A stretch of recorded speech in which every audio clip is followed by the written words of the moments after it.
Olá a todos. Hoje, então, nós vamos falar sobre as principais etapas do processo editorial na Revista Eletrônica Científica da UERGS. Como se dá, então, o processo editorial na Revista Eletrônica Científica da UERGS? São basicamente 6 etapas. Nós podemos dizer, então, que o artigo ele passa por 5 membros da equipe editorial e pelos avaliadores. Primeiramente, então, vai passar pelo editor-chefe.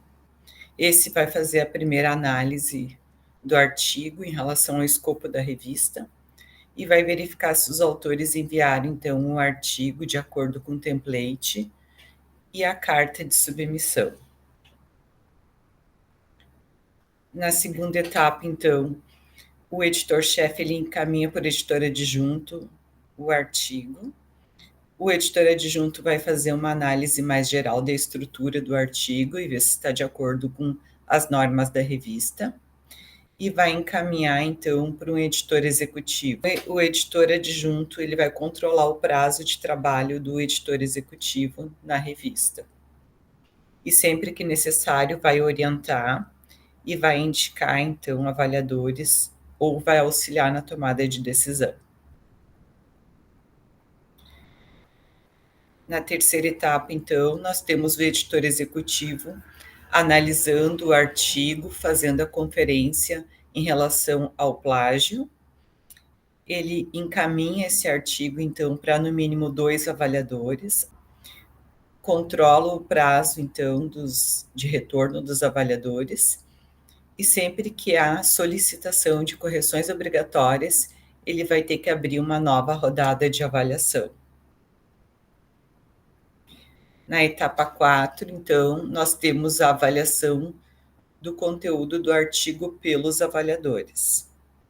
Então, os avaliadores têm uma semana para responder se aceitam ou não avaliar o artigo e tem até 3 semanas para concluir a avaliação do conteúdo, preenchendo, então, o formulário que vai estar disponibilizado na plataforma da revista.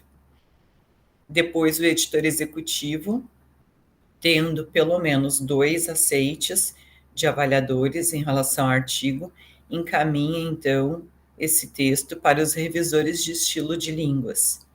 E neste momento, então, ele abre uma nova rodada de avaliação, incluindo, então, o revisor de português, inglês e espanhol. Os revisores, então, de estilo de língua vão revisar o texto do artigo ou o resumo, e vão preencher o formulário de avaliação que fica disponível para os autores. Após estar concluída esta parte de revisão do estilo de línguas, o editor executivo, então, encaminha a revisão para um bibliotecário. Então, o bibliotecário da revista vai conferir todas as citações e as referências de acordo com a norma da ABNT. E vai preencher também o formulário de avaliação que fica disponível para os autores. E sempre que necessário, os autores vão ter que fazer adequações. O editor executivo ele vai encaminhar esse artigo para a etapa de editoração, que é a etapa onde o editor-chefe ou o editor associado, ou assistente editorial, encaminha o texto para a diagramação. E desta forma, então, nós temos o texto em sua versão final para publicação.